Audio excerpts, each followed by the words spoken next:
Youth Court Chair, sorry, first year.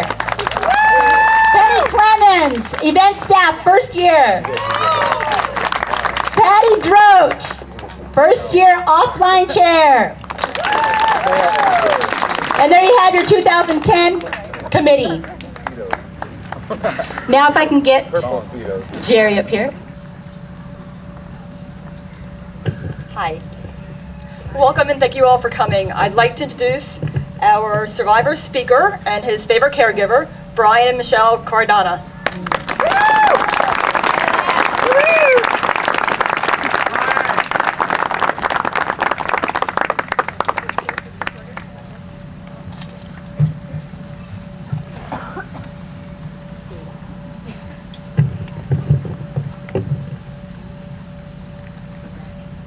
Good morning.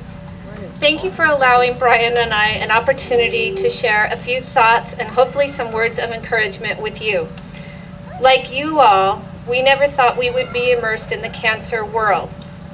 It is a tough place to be and is not fun, but it has made us stronger people and strengthened our walk with God, whom we place all of our hope, love, fears, and faith in.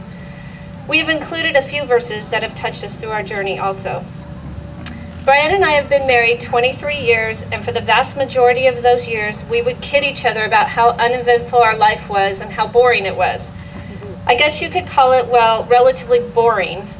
And that was other than our 4 kids who keep us hopping, and that would be Zachary, who's almost 17, Jordan, 13, Christian, 10, and Michaela, who's 7. Uneventful was okay with us, though. We just like to blend in. That uneventful life started to change in September 2007.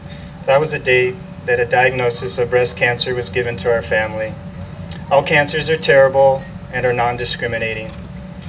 In our case, the diagnosis was not good and the prognosis was not much better. Surgery to perform a level 1 and level 2 lymph node dissection in the right axillary, which is the armpit area, came back with 12 of 21 lymph nodes showing positive for cancer. The official diagnosis was a staggering and humbling triple negative breast cancer that had already progressed to stage 4. If that was not enough, a BRCA genetic test showed a gene mutation that was not even identified yet in the medical world.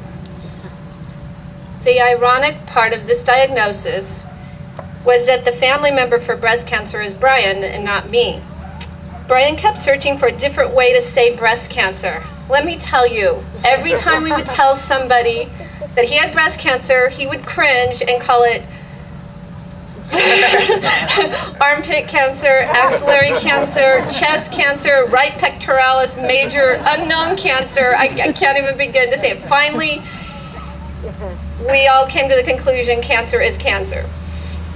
No party invites were sent out, no RSVPs were returned. We used a lot of humor to help us cope, and our family and friends really encouraged and lifted us up. Cancer turned our world upside down. In the mornings when I didn't want to get out of bed, I clinged to the verse Joshua 1:9. This is my command, be strong and courageous. Do not be afraid or discouraged, for the Lord your God is with you wherever you go. I am not an accountant or comedian and don't know where I come up with these crazy ideas to put stuff like this together. I think that's what happens when you have cancer. You have a lot of time to think about things and your mind kind of wanders. But I did a few calculations since I got an initial diagnosis in 2007. I've been seen by 9 oncologists, have had 4 surgeries. Thank you, Dr. Curcio, for 3 of them. Have been on 7 different chemos with names like carboplatin, Taxol, Gemzar, Xeloda, and Navalbine. My current daily regimen consists of taking 100 milligrams of a chemo called Cytoxan and a clinical trial drug called ABT-888. Thank you, Dr. Mortimer and Sandy Hilton. I have had over 18 CT scans, countless IV bags of chemo. Thank you, Arla Martin. Have been to 100 appointments just to give blood. Thank you, Mary Carroll. Had 37 radiation appointments, over 30 appointments alone for lymphedema. It could go on and on. Through this, a verse that has encouraged me as I press on to reach the end of the race and receive the heavenly prize for which God, through Christ Jesus, is calling us, from Philippians 3:14. Brian is not telling you this to gain sympathy, although I think he is, but he wanted to share that you can make it through and you can go on and live with your life. We believe in a great physician and continue to pray for complete healing. Everyone prays for a miracle. Then it struck us. We're living the miracle. Every day, each day is a gift and a miracle. We all focus on unimportant things in our lives, and we are trying so hard not to do that. We stop every so often and ask, is this what is important in our life right this second? Are we supposed to be this busy? What should we be doing instead? After taking a vacation for several months, my cancer came back and has decided to set up a permanent home in my lungs. I was fortunate enough to be accepted in a clinical trial at the City of Hope. That was another miracle and is currently keeping that cancer from growing.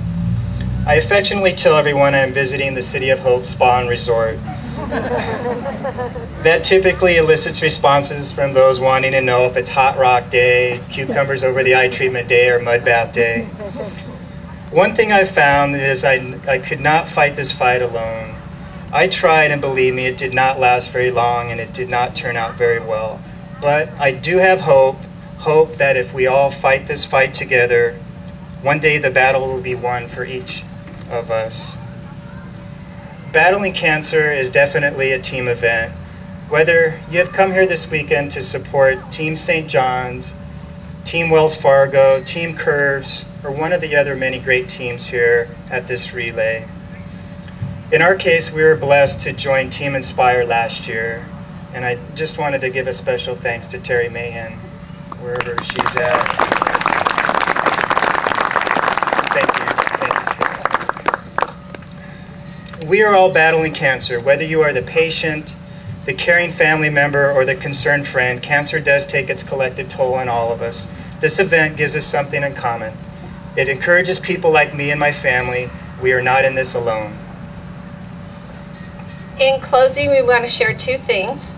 One is a resource that has been really helpful for Brian. It was given to him by one of his oncologists, Dr. Nagasawa.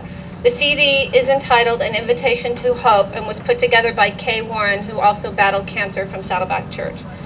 Brian listens to it often, and it has deep, deep meaning. If you are looking for hope or want to provide encouragement to somebody with cancer or a family member, he believes this might help. Each of us has no idea what tomorrow brings. Live today as your gift and your miracle. Remember what is important and who is important.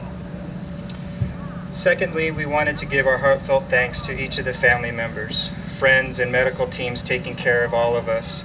You truly inspire each and every one of us to go on every day. Thank you again. Be strong, be courageous, enjoy your life, have hope, and let's continue to inspire each other. God bless. And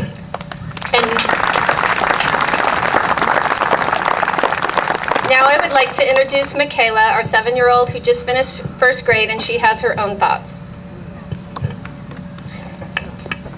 I like to say a verse. Trust in the Lord with all your heart. Do not depend on your own understandings. Seek His will in all you do, and He will direct your paths. Proverbs 3:5-6. If you'd like to join in with me. When I count to 3, say it with me. 1, 2, 3.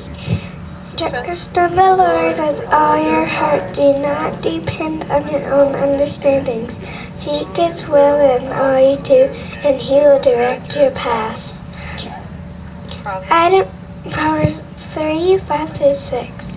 I don't know why my dad has cancer, but I'm trusting God anyhow.